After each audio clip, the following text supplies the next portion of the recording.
Frank Saucedo. I'm Director of Advanced Design here in California for General Motors. And Frank, where are your headquarters? We are based out of North Hollywood, Burbank area. The place to be in design. I think so. It's LA is a great place. It has such a great car culture that's been said so many times. But it truly is, it's one of those economy that just feeds off cars. And you're right in front of a 9.3 Aero convertible. Did you guys help design this?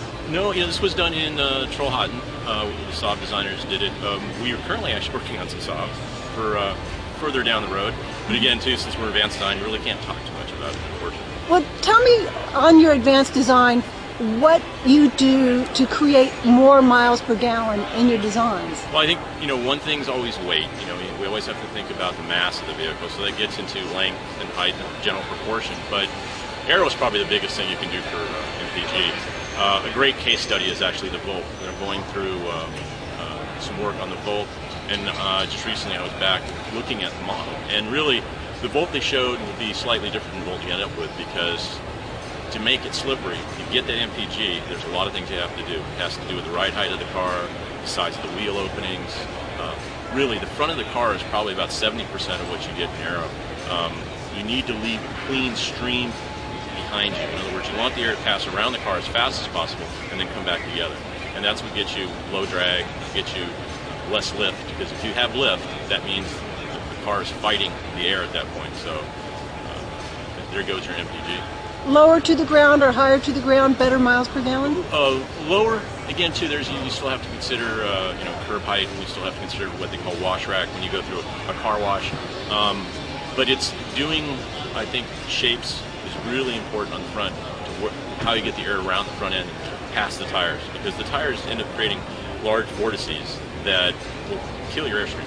It just kills your airstream. So that's why on a lot of the super advanced aero cars, they try to cover the rear wheel. Practically and I think aesthetically, we've kind of stayed away from that in most recent history, at least for design-wise. But you're starting to see some trend. I know one of the Honda Insight did do that. Not an attractive car, but it was extremely aerodynamic. But in the 60s, back then, they did cover the wheels. Oh, yeah, absolutely. Yeah. They had other problems. The cars were height-wise were set way too high. And, everything on the front was probably anti-aerodynamic. There was a few cars that were. Lotus Elite was a great car at 0.29 drag coefficient. Again, at that point in time, that was specifically designed, it was weight to power ratio that was really a big deal for them. So again, it's still the same formula, and it's how you do it. And it becomes more important in hybrids, and again, it will be important with a fuel cell vehicle as well. And General Motors is more concerned about miles per gallon or horsepower when they're designing cars? I think it's a balance. And again, too, it's, if you have an extremely efficient vehicle, you don't need as much horsepower. I mean, that's a proven fact. So I think it's a balance, but you also, beyond that, people have to live with these vehicles, and it's very important that it functions in their daily lives and it improves it somehow. So, what brand of General Motors will we see the next vehicle coming out of your design studio in? Actually, I think I can tell you this: Chevrolet. Okay. Yeah. Can you tell me which one? No.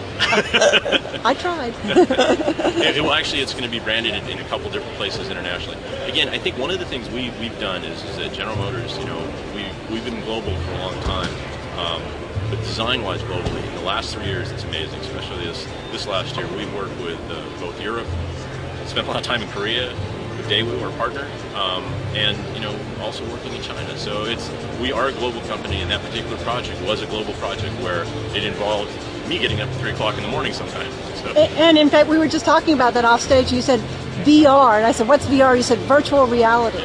Tell us a little about that. We have a global strategy how we communicate, and we use VR studios to basically interact with some of our partners and other design studios. We have 5 advanced design studios, and 2 of them are in Europe. We have one in Australia. So when we want to talk to them, the best way to do it is through images. We're all designers, we're visual people. So we exchange and share what we're working on, and we have reviews with our management, with Ed Wilburn and Dave Rand, who's my immediate boss, head of all advanced design. And so it's a great tool. So we can actually work real time, and it really does work. And you get to get up at 3 in the morning and talk to Korea. Small price to pay for living in California.